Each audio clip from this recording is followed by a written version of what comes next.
with Scott Allen. Hello, I am your host, Scott Allen, and this is Phronesis, Practical Wisdom for Leaders.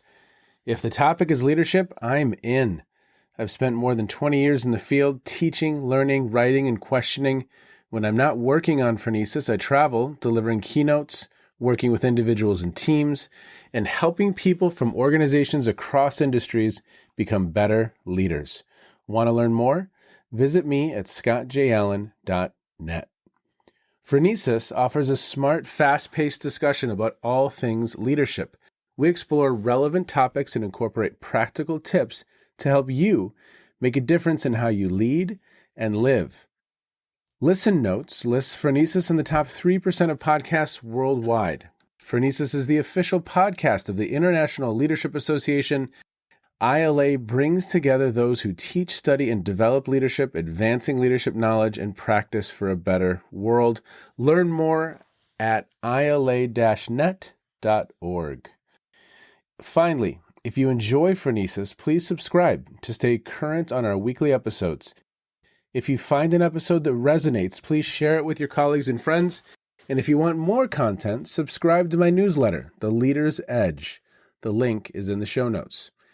As always, thanks for listening. And now, here's today's show. Okay, everybody, welcome to the Phronesis podcast. Thank you so much for being with us wherever you are in the world. Today, I have Brigitte Biehl, and she is a doctor, and she's a professor at SRH University of Applied Sciences in Berlin, and a visiting researcher at Fern University in Hagen, Germany, where she worked as a guest professor for gender and queer studies and leadership, and where she was awarded a Vigna Legende in 2024. Biehl serves on the editorial boards of Management Learning, Leadership, and Organizational Aesthetics. Among her publications are books on leadership in Game of Thrones and leadership lessons from the Kardashians. She researches leadership development, art and leadership, and gender issues. Brigitte, thank you so much for joining me from Germany today, a snowy Germany as I understand it. What's not on your bio that listeners should know about you? What else can you share with us? So thanks for having me. Yeah, I was thinking about that question and I didn't find an answer because I'm a German Protestant. I work, I go to sleep, and I go back to work. So I thought, as I'm doing research into leadership and leadership development, there is an advice: get support, get feedback. So I asked my teenage son, how should I answer that question? He's 15 years old. And he looked at me and he stared at me for a minute. And then he ate an Oreos cookie and he looked at me and I looked at him. And then he said, eventually, didn't you once meet that German YouTuber, the influencer, Hand of Blood? And I said, yes, I did. Because in Berlin, I'm heading a study program on creative industries management. We had an industry corporation and I've met the influencer. And I told every teenager because everybody was so impressed. And the teenagers, they were asking me, oh, did he look at you? And I said, yes, he looked at me. And they were asking me, did he speak to you? And I said, yes, we spoke. And I said, I also shook his hand. And they were like, you did touch the Hand of Blood's hand. And I said, yes, I did. And then all the teenagers, they wanted to touch me. Wow. Which is the last thing a teenager would do. But that's the magic of leadership. So once you've touched the Hand of Blood, you radiate that magic and people think you are a medium. Oh, well, that's a claim to fame. That's one story. Yeah. And I have another story because I thought that might not quite cut it. And then I asked a colleague of mine, Professor Markus S. Kleiner, a radio host, and he also edited a book series on popular culture where my book Leadership in Game of Thrones appeared. And I asked him, Markus, how should I answer that question? And he says, Brigitte, tell him you're a living metamorphosis. And I was like, huh? So I do understand what these words mean, but I didn't really understand the meaning of them. Yeah. And Markus said, Brigitte, you know what? You're a woman. And you work in a university system that is so patriarchal and archaic. And you came in as somebody with a Ph.D. in theater, film, and media studies. And then you had a professorship in a young age for public relations and journalism. And then a professorship for communication and management. And then you taught creative industries management and then management and leadership. And now you have that postdoctoral qualification and leadership. So you constantly change. And once in your life, you did play a DJ set to 2,000 students. Okay. And I already forgot about that one because there was so much, but he remembered it. So that must have really impressed him. Well, but I love that story. I love that story because it sounds like you are curious by nature, that you are learning and constantly gathering new pieces of information. And that curiosity has to be a superpower. Yeah, I never get bored. That's good because there's so much out there and there's so much to learn. And I try to encourage other people also in the context of leadership development to make use of all the things that are out there because there's so much to learn and leadership is everywhere, even in places you wouldn't expect it to be. Let's go there. So the history of learning from the arts for leadership. Let's talk a little bit about that. So you bring these two kind of maybe potentially seemingly disparate areas. I don't think so. I walk around our art museum in my community and I see leadership everywhere I look. But talk a little bit about that, the kind of intersection of arts and leadership as you see it. I'm fascinated by this. So management, education, leadership development have received a lot of critique.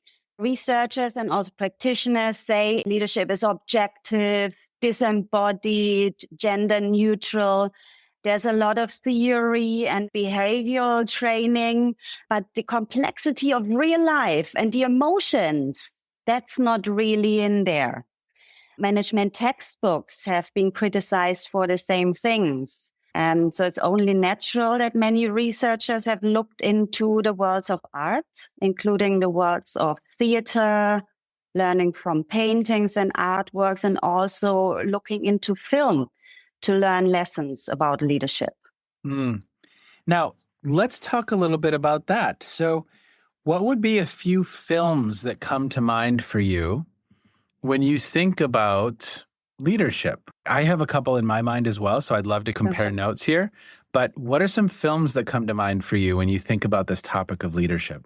So for most people, when they think about leadership and film, they think about TV shows such as The Office, where there is obvious leadership in a work context.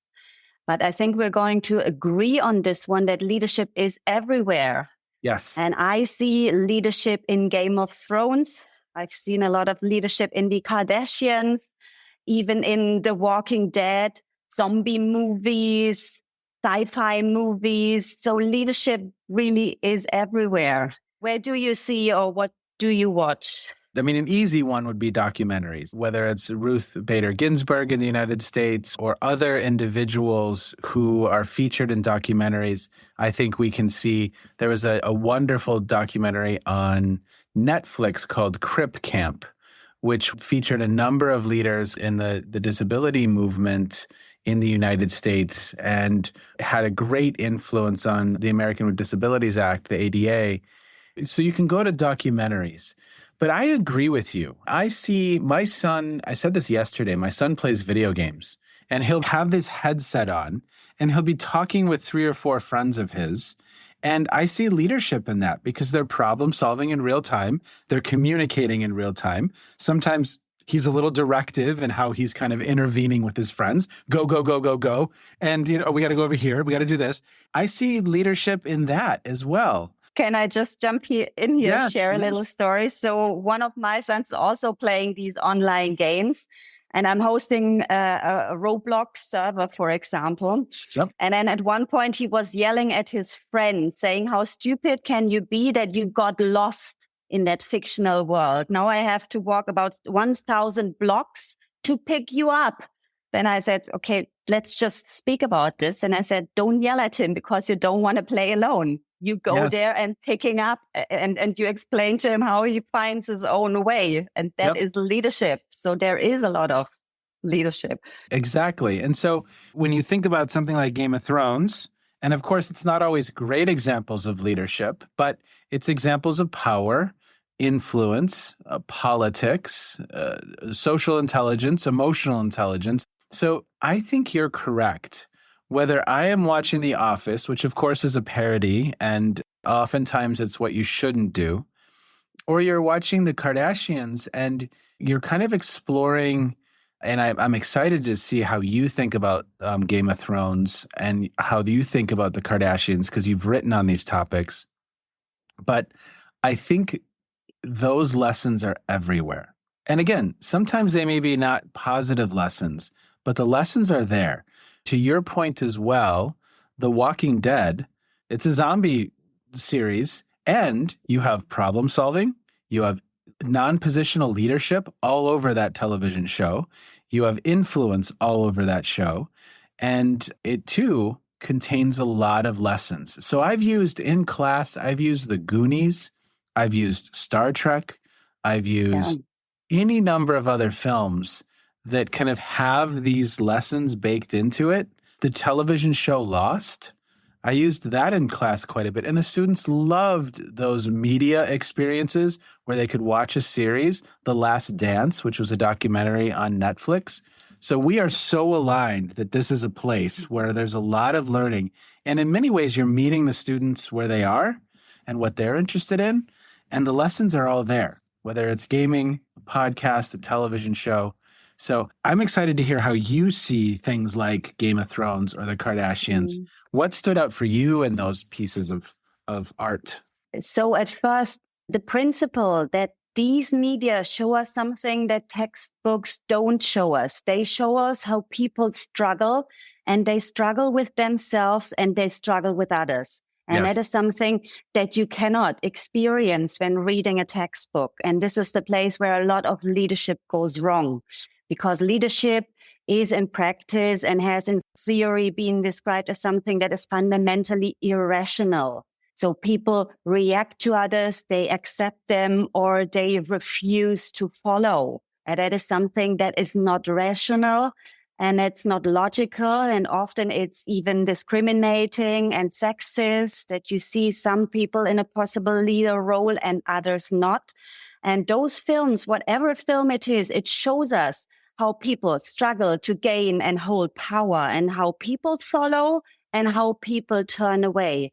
And the interesting thing, that is what you mentioned, you see leaders fail. So you see leaders take a fall. And it is something that you don't see in a management textbook. You don't see it in a Harvard Business School case study. You don't see leaders struggle and fall. You don't see how leaders don't know what to do. You don't see how difficult it is for them to make sense of what's happening. And you can experience this in film, and you can connect to those characters. You can judge them. And through that aesthetic experience, as we would call it, you can learn from them. So the important thing in film is that it's not about the storyline or the narration, like what are they doing, what happens when. It's more about what we call the aesthetic experience. And a film has that in all these categories that get their own Oscar. It's the editing, it's the sound, it's the camera movement, it's how people speak, how they act, it's the colors of the film. The theory says when watching a film, you do not only have an experience, but as in German language, you're making an experience. So media theory says watching a film, even if you may sit on a sofa very passively, is not a passive activity. It's an active activity because it moves your body. It affects you. And this is then connected to emotions. You are doing something, and learning does not start when you just sit on the couch. You need to go through a couple of steps. I guess we will be talking about these in a minute. So there is a technique how to learn with film. But same with every art form, it moves you in a different way. You have a different experience, and that can be an experiential learning experience when you know how to learn with it, how to process it. I love, and you've just helped me connect a few dots, because I think at times, I've often said it this way, that the challenge with our textbooks is that beautiful box. It might be a 4-box model. It might be some diagram that looks very, very pretty. Just add humans, and it's no longer even a box. Yeah. Add our irrational behavior, add emotion, add politics, add humans being, and it's not even a box or a Venn diagram any longer. It's something totally different. And so, to your point, I think I was watching Interstellar 2 nights ago and crying at the end of that film. This is Matthew McConaughey. Matt Damon is in this film. Anne Hathaway. Just a great sci-fi film. And it's at the end and I'm crying. And my kids are looking at me. We're at 14 and 16 right now. Twin girls, 14, son is 16. And they were kind of looking at me. But I'm having this emotional reaction. And again, the whole film is about this gentleman trying to lead, trying to help save the earth. And it's moving and it's messy and it's not clean. And I think, to your point, that's leadership. It's messy. It's not clean. Rarely does it go as planned. And these mediums help us, whether it's a Shakespeare production. Before we were in Birmingham together, I was in London at the Wanamaker, the Globe Theatre, and watched this Shakespeare production. It was beautiful. And I see leadership in that. So I love how you're communicating about this, because I think it's so accurate. There's a lot of leadership in Shakespeare, and there's a long tradition of using Shakespeare's work to learn about leadership. So exactly, it shows the messiness, it shows how people fail, and it shows a lot of bad leadership and also how people resist. So it also shows that when you're in a leadership relationship, you are not a passive object of a leader's influence. You can actually do something. And that is what we see in Game of Thrones, that people constantly turn away. So they do this in a way that is much more brutal than on normal jobs, when they chop off people's heads, hands, or penises. But people turn away from leaders, and they do this in a very graphic way and in a very experiential way. I don't remember that scene. So after the king is before the king. When one ruler, one leader dies, the person is replaced by the next one, and they often fall, and there's continuous change. People turn away. They also kill their leaders when they're not happy with them in Game of Thrones. That happens quickly. I was in Europe, in England last summer, and we were watching, I was in Oxford, and I was standing in front of this visual of all of the different groups that had invaded England over the years, whether it was the Romans or the Normans or the Huns or the Vandals or just the Vikings. Just all these people had descended on that part of the world and invaded over the years. And it may be a little less brutal today from a physical standpoint, but it's happening in leadership. And I think for us to pretend the politics and some of the brutality and some of the really Machiavellian behavior, it exists. It still exists. It's very real. And for us to pretend that it doesn't, I think does a disservice, because to your point, yes, it might have been a little bit brutal and harsh. And it's a little less violent today, I think, in many parts of the world, not all parts of the world. But oof. Yeah, good that you mentioned this. So I have 2 comments to make. When I spoke about leadership in Game of Thrones with my students, some said, oh, it's very brutal. I can't really relate to it. And I had one student, Mason, and he served the US Army for 7 years. And he said, actually, everybody, this is reality in many parts of the world, what's going on here. And looking at the political developments across the past years, he was sadly very right. What we see, so there is a media theory that can explain to us why we can connect to films. Early media research has asked the questions, why do people actually watch TV shows? Why do they spend so much time on it? It's not just escapism that you want to escape, because if you wanted to escape, you could as well sleep, eat, go outside, take a walk. So it's more than this. And there was one scholar, Eng, she found the concept of emotional realism. So she explored why people would watch Dallas. Their life is very different from the Dynasty people. So Dallas is maybe the German name of the show. It's Dynasty in the US. Yeah, there also was a show called Dallas. That was Who Shot JR. I think I think it's Dallas. Yeah. So Eng, she has explored the question, why are people watching Dallas? And she has asked the audience and they sent her letters and then they explained why they watch it. And she found it's emotionally realistic.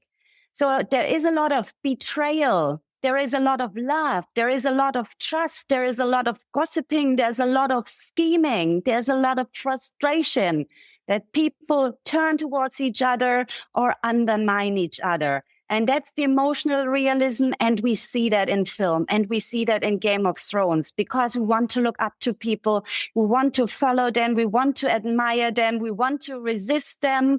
We are frustrated. We feel alone. We feel undermined. That is exactly what is happening in Game of Thrones. A little bit more bombastic and more brutal, but it's very similar to all the emotions that you have at work because work life can be brutal and it can be devastating for individuals and it touches the inner core of our identities because work life for so many people is so intertwined with their existence. So it's not just a job. It's more than this and it's emotionally realistic. So that's the important principle. And media theory says there is the uses and gratification theory that when you watch films, you have several uses and gratifications. So you want to have information. So when you watch the news, you get information about the weather, political developments, not so much in Game of Thrones. And then you have a personal identity needs. And this is the emotional realism that you reflect or process reflectively to develop your identity. This is also something we see in film that people take as role models, successful leader, or they reject other leaders. So this is what you do identity work in perceiving and watching film. And there are other needs. There are social needs that you talk with others about the media consumption. For example, when you watch football, or when you speak with your friends about a series that you're all watching. And there is aesthetic needs, like when you I know you like film noir and other things, so that may be an aesthetic pleasure. Yeah. So these are the uses and gratifications. So there is, in media theory, it's already very recognized that you work with media to develop your identity as a cultural product, as a person who is embedded in culture, who constantly develops. Now, that's also the core of leadership development, which basically is identity work. And you can use films to question yourself.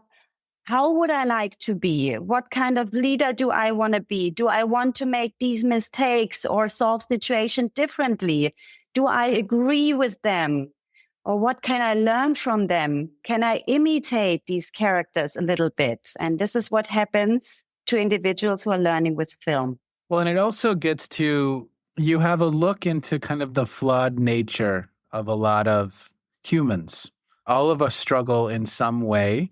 None of us are perfect and have arrived in a 100% fashion. So you have the stories in the United States of John F. Kennedy, where by all accounts, not a really good person in some ways, cheated on his wife and had multiple affairs in the White House. By many accounts, a flawed individual. And so you have this window into some of these individuals, and it's closer to the heroic image that we have of a lot of these people that we tend to idolize.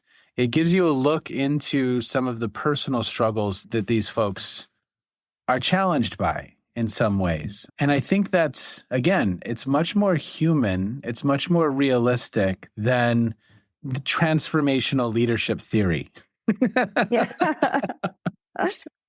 Or path goal theory. They have a place, they have a use. And add a human, add a certain context, and transformational leadership theory can look very different. So tell me what you see in the Kardashians. So we have used the Kardashians for leadership development, responding to a critique that leadership development has a long way to go to be more inclusive. There's a lot of critique on leadership development that it perpetuates an image of a leader that is white, male, cisgender, heterosexual, and able-bodied. And there are not many women in leadership positions. And also there's been a critique also in the leadership quarterly that leadership development programs are not very inclusive. For example, when topics such as negotiation skills are addressed, when it's about women or others who are marginalized in leadership, women, people of color, queer individuals, disabled people, there's a different context to negotiation skills. Because what I say, the behaviors I perform as a woman are perceived differently just because of my gender. For example, if you would raise your voice in a meeting, people would not necessarily find it pleasant, but as a man, it's socially accepted because it matches with the gender stereotype of a man as powerful. But if I have the same behavior as a woman, it clashes with common gender stereotypes of women that are communal, that are kind, that are nice, that are helpful. And this has also been described as the double bind in leadership. Also in leadership learning materials, there are a lot of case studies with powerful male managers. And we have used the Kardashians to learn for leadership. We do not approach the Kardashians as ideal leaders because they are not. But something they show is that leaders are not born, they are made. So the Kardashians very much embody the idea that you are not born as a leader, but you can develop into one. As they stand now, they are running around 19 companies. They're very financially successful. One of them almost is a billionaire. So they have a huge business empire. And they didn't start from nowhere. So they are born into a family that was upper middle class with famous lawyer as a father. So they had some resources, but Kris Jenner, as the mother manager or momager of the family, transformed the family into a company. We have used this as a resource to learn about challenges many women face at work or in leadership positions, and the Kardashians struggle with them as well. For example, there are a lot of barriers to women's careers, and we've just spoken about the double bind, for example, or the gender stereotypes. We see that the Kardashians show their bodies, they self-sexualize a lot. But yet still, they shift the barriers of leadership or female behavior at work. Because when you look at the way they speak, they use the pronoun I a lot. They say, I am very proud of what I did. I am so successful. I did this. This is my office space. I designed it. There's a lot of confidence in it, which is very different from the typical female behavior at work, where women are encouraged to use we. And if you always say we, you don't get credit for your work. You don't get acknowledged. You don't get promoted. So they speak very differently. They are very decisive. So the behavior is different.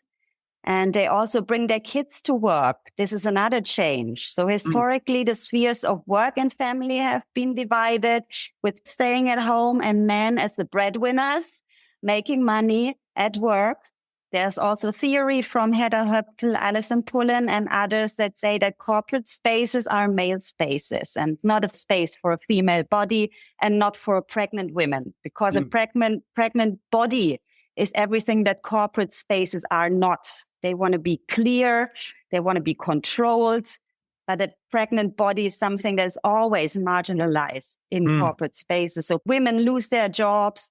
They are asked to stay at home.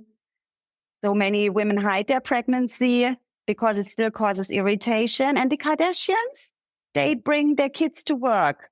They work while pregnant. Kim Kardashian has designed her own office. and she has a space for the kids to hang out. Kylie Jenner, she's bringing Stormy to work. Stormy, there is a video where Stormy is sitting at a small pink desk and she's doing things, and the mother is in the adjacent room holding a meeting. Yep. So they are very much socialized into corporate spaces, which really is a game changer. So you can see, so the Kardashians are ambivalent. There's a lot of criticism, and that's correct, but they also push the boundaries of what women can do at work. Well, and ultimately, it is a spark for dialogue, for conversation, and it provides a stimulus for us to take in something and then hopefully, if it's in a classroom context, make sense of that, hear other people's perspectives on that, and juxtapose it with some of the theory or some of what else we've been exploring. I think it's just a wonderful, wonderful example of a really wonderful stimulus to spark dialogue and conversation, and probably fascinating conversation, I imagine. And there are also other transfer outcomes of learning with film. So we have evaluated a leadership development activity, learning with film, with more than 50 participants. We've done a quantitative survey, and I've done qualitative analysis of personal diaries, journals, and drawings. And participants reported as a transfer outcome that they have more proactive behaviors at work. Also following the Kardashians and other TV shows, that they say, I'm not an object of an influence of a leader.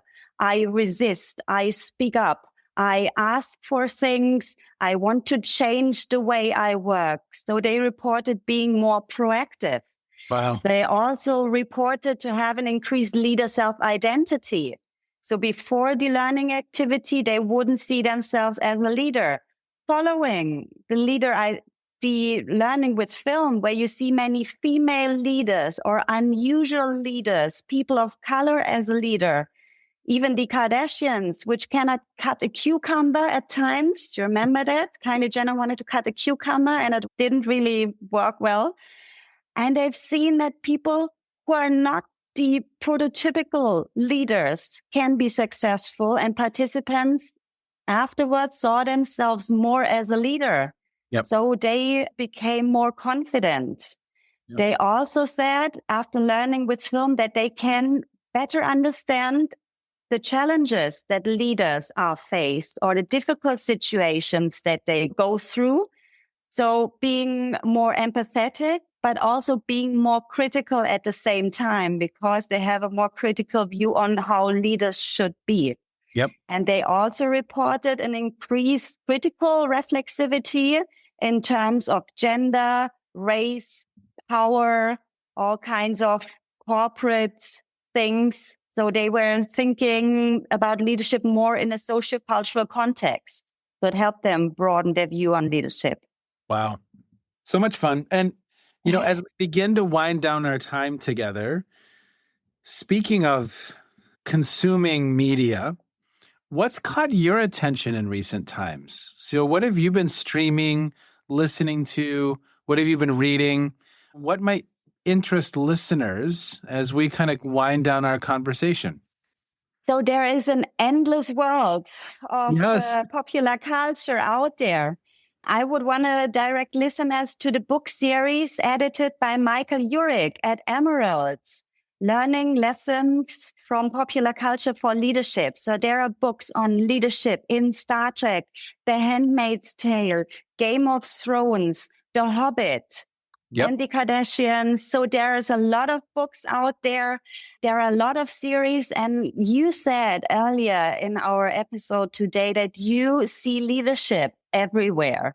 And this is a goal when you learn with film a little bit, that you can see leadership in every show and also in different situations in real life where you have not seen it before. Yep. Yeah, you can turn to all kinds of resources, and there's so much out there.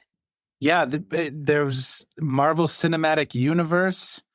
Oh, yeah, there's another book in a series about the MCU. Really good. Yes, Buffy the Vampire Slayer, right? I mean, there's, again, if you start looking at it through a certain lens, it can be a stimulus for so much learning, so much reflection. And we didn't even get to self-leader development today, but we will at some point. Well, that'll be conversation number 2. One film that was just absolutely wonderful. I don't know if you've seen it. It's on Apple Television, Coda. Oh my I gosh. haven't seen it. That's what I would leave you and listeners with today. Coda, Coda, and it's on Apple TV. Just a wonderful film. Another one I cried. They always start the violin music at exactly the right time for me to. Forrest Gump is at Ginny's grave and the music. Oh, yes. I just start crying. No, that's good. You have an access to you can work with the emotions. You're open to this. And that's very relevant for the listeners. If you want to learn with film, you should open up to the aesthetic experience. Let yourself be affected. Go on a journey with the characters. Be seduced by the film experience. Distance yourself from it and then draw your conclusions. Crying is part of it. Yes. Oh, I love it. I love that. Seduced by the experience. I loved that phrasing even, right? Because it's there. If we allow ourselves, even something like Breaking Bad, where you have these very flawed characters that you start to build a relationship with and you can start to empathize with. It's just the complexity, the humanity. Oh, and you're right. Very post-heroic. So It's not the hero, it's human beings that are struggling, and we all do this from time to time or continuously. And film can help us to deal with all these situations and become better leaders and better followers. Yes. And if there's dragons, we'll know what to do, right? Dracarys. Brigitte, thank you so much for your time today. I really appreciate the conversation, and we'll be in touch. I'll put links into show notes for everyone so that you have access to some of Brigitte's work and some of what we've discussed today. As always, thank you so much. I appreciate it. I truly enjoyed that conversation. Of course, I love film. I love media. And as we discussed, I think whether it's a video game, a play, a musical, a television series, a podcast, there is so much to learn, and it's all around us if our eyes are open. So are we helping others? Are we helping individuals see some of these things and some of those experiences so that they can make sense in their day-to-day lives when they're leading others? Great work. Incredible conversation. Thank you so much. And thanks to you for checking in. As always, everyone, take care. Be well. You have just finished another episode of Practical Wisdom for Leaders with Scott Allen. To contact me, visit scottjallen.net or send me a note at scott@scottjallen.net. I'm also on LinkedIn, so let's connect. If you have feedback, I'd love to hear it. And as always, thank you so much for listening. And now here's my daughter, Emily, with the outro.